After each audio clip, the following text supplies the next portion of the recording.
കണ്ണൂർ എളയാവൂരിൽ ദേശീയപാതയുടെ സംരക്ഷണ ഭിത്തി ഇടിഞ്ഞു. വീടുകളോട് ചേർന്ന ഭാഗത്താണ് മണ്ണിടിഞ്ഞത്. ഇന്ന് രാവിലെ 6 മണിയോടെയാണ് സംഭവം. നേരത്തെയും ഇവിടെ സംരക്ഷണ ഭിത്തി ഇടിഞ്ഞിരുന്നു. ഒരു ഭാഗത്തെ മണ്ണ് ഇടിഞ്ഞു വീഴുകയായിരുന്നു.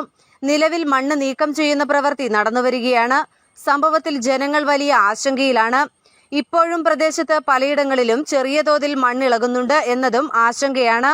നടുഭാഗം തുരന്നു നിർമ്മിച്ച പാതയായതിനാൽ തന്നെ ഇരുവശങ്ങളിലും വലിയ ഉയരത്തിലാണ് മൺഭിത്തിയുള്ളത്.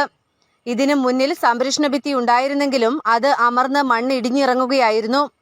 ഇതിന് മുകൾ ഭാഗത്ത് വീടുകളുള്ളതാണ് പ്രദേശവാസികളെ കൂടുതൽ പരിഭ്രാന്തിയിലാക്കുന്നത്. കൂടാതെ കോൺക്രീറ്റ് സംരക്ഷണ ഭിത്തിയിൽ അടക്കം വിള്ളൽ രൂപപ്പെട്ടിട്ടുണ്ട്. കണ്ണൂർ MLA TO മോഹനനടക്കം സംഭവസ്ഥലത്തെത്തി സ്ഥിതിഗതികൾ വിലയിരുത്തുന്നുണ്ട്.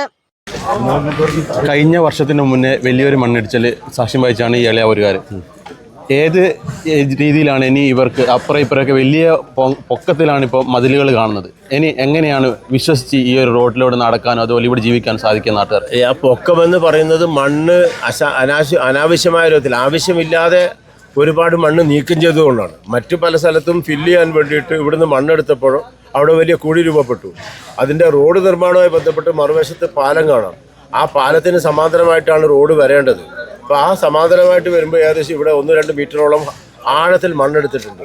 ആ മണ്ണെടുത്തത് തന്നെയാണ് ഇപ്പോഴുള്ള പ്രയാസത്തിന് കാരണം എന്നാണ്. അപ്പോൾ ആ മണ്ണ് പിന്നെ ഒരു വശത്ത് മണ്ണിടിയാനുള്ള സാധ്യതയുണ്ട്, മറുവശത്ത് ഈ കോൺക്രീറ്റ് ഭിത്തി തന്നെ തകരുന്ന നിലയിലേക്കാണുള്ളത്. അപ്പോൾ ജനങ്ങൾക്ക് ഭീതിയോടെ മാത്രമേ ജീവിക്കാൻ കഴിയൂ. അപ്പം അത് ഭീതി അകറ്റാൻ ആവശ്യമായ നടപടി ഉത്തരവാദപ്പെട്ട ആളുകളുടെ ഭാഗത്ത് ഉണ്ടാവണം. അതാണ് ഡിസാസ്റ്റർ മാനേജ്മെന്റിൽ എന്തെങ്കിലും അപാകത. ഞാനിപ്പം ഏതായാലും കളക്ടറെ ഞാൻ ഇപ്പം തന്നെ വിളിക്കും, ബന്ധപ്പെട്ട് ഇവിടെ സ്ഥലം സന്ദർശിക്കാൻ ആവശ്യമാണ്.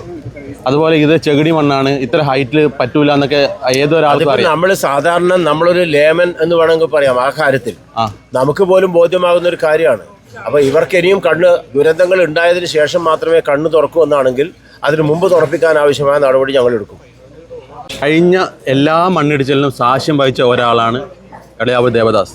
അപ്പോൾ എന്താണ് ഈ ഒരു പണിയോട് എന്താ ഉപമിക്കാൻ തോന്നുന്നത്? എന്താണ് ഈ വിശ്വസമുദ്ര എന്ന് പറഞ്ഞാൽ ലോകത്തുള്ള ആളാറ്റാൻ തോന്നിയാൾ 2023 ഇതിലും വലിയ മാരകമായ മണ്ണിടിച്ചിൽ നടന്നിട്ട് ഈ 3 വർഷത്തിലടക്ക് ഈ പണി ഒന്ന് ഭദ്രമാക്കി ചെയ്യാൻ കഴിയാത്തൊരു കോൺട്രാക്ടർ ഇത് എത്രത്തോളം ചെയ്യുന്നുള്ളത് കണ്ടുകൊണ്ട് തന്നെ അറിയാം.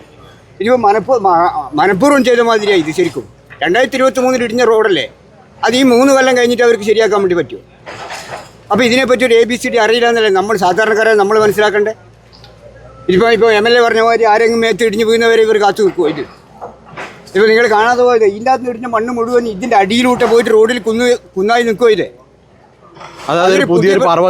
പുതിയ പ്രതിഭാസ കണ്ട് നമ്മൾ രാവിലെ വന്നു നോക്കുമ്പോൾ ഒരു 10 ലോഡ് 50 ലോഡ് മണ്ണിറക്കിയാൽ മതി. അത് നീക്കിക്കൊണ്ടിരിക്കുക. ഇപ്പോൾ അത് ഇതിൻ്റെ അടിയിലൂട്ട് വലിച്ചു പോയി. അപ്പോൾ ഈ ഭിത്തിക്ക് ഇനി എന്തുറപ്പാവുള്ളേ? ഈ ഭിത്തിക്ക് ഇനി എന്തുറപ്പാവുള്ളൂ? അടുത്ത മഴയത്ത് വീണ്ടും തേച്ച് പിടിഞ്ഞു പോകില്ലോ. അപ്പോൾ അത്രയും ഗൗരവം കൊണ്ട് ഇത് ഇവർ ഇനിയും 2-3 കൊല്ലം കൊണ്ട് ഇത് ഗൗരവത്തിൽ എടുക്കുന്നില്ലെങ്കിൽ എന്താ ഗുരുതരമായ പ്രശ്നങ്ങൾ ഉണ്ടാവും നമ്മൾ കണ്ടുകൊണ്ട് തന്നെ അറിയണം. നാട്ടുകാരെന്ന രീതിയിൽ ഭീതിയുണ്ട് ഇവിടെ ജീവിക്കാൻ. എന്തിട്ട് ഇപ്പോൾ നിങ്ങളത് ഷൂട്ട് ചെയ്തു അപ്പുറം കാണുന്നില്ലേ എങ്ങനെയാണ് അത് കെട്ടിയിരിക്കുന്നു? അത് പുറത്തോട്ട് തള്ളിയിട്ടാണ് അവിടെ വാർത്തിരിക്കുന്നത്. അത് മുഴുവൻ താഴ്ന്ന് ഇടിയാൻ തുടങ്ങിയിട്ട് അവിടെയും പോകും. ഇപ്പോൾ അതാണ് ഇതിൻ്റെ മൊത്തം ചിത്രം. അത് ആരാണ് ഇതിൻ്റെ ആൾക്കാർ നോൺ ചെയ്യുന്നെങ്കിൽ അവർ ചെയ്യട്ടെ. ഒരുപാട് സമരങ്ങളൊക്കെ നിങ്ങൾ നടത്തിയിട്ടുണ്ടായിരുന്നു ഇവിടെ. ഫലം ഉണ്ടായോ? കഴിഞ്ഞ 2 മാസം മുമ്പേ MLA അടക്കം അതിൻ്റെ കാര്യങ്ങളൊക്കെ വിശദീകരിച്ച് പോയി അപ്രോച്ച് റോഡ് ഉണ്ടാക്കേണ്ട കാര്യമല്ലോ. ഇപ്പം കുറേ ആൾ വരുന്നു ഇവിടെ അപ്രോച്ച് റോഡ് ഇല്ലാന്ന്.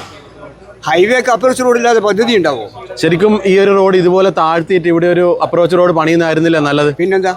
ഇതിപ്പോൾ MLA സൂചിപ്പിച്ചില്ലേ, അനാവശ്യമായിട്ട് മണ്ണ് എടുത്തൊക്കെ കൊണ്ടുകൊണ്ട് വന്നുകൊണ്ട് നീക്കം ചെയ്തുകൊണ്ടാണ് ഇങ്ങനെ വന്നിട്ടുണ്ടാവുക. അതിലെ ആ പാലത്തിന് ആൾക്കായിട്ട് റോഡ് നിൽക്കേണ്ടതല്ലേ? ശരി, അതിൽ കൂടുതലൊന്നും പറയാനില്ല. നമ്മൾ വെറുതെ ഇങ്ങനെ പറഞ്ഞുകൊണ്ട് കാര്യമൊന്നുമില്ല. കഴിഞ്ഞതിനും പറഞ്ഞു, അതിൻ്റെ അപ്പുറത്തേനും നിങ്ങളോട് കാര്യങ്ങളൊക്കെ പറഞ്ഞു. അതിങ്ങനെ നമ്മൾ വനരോധനായിട്ട് നമ്മളെ പറച്ചിൽ വനരോധനായി നിൽക്കുക എന്നല്ലാണ്ട് അതിനെക്കൊണ്ട് ഗുണമൊന്നും ഉണ്ടായില്ല.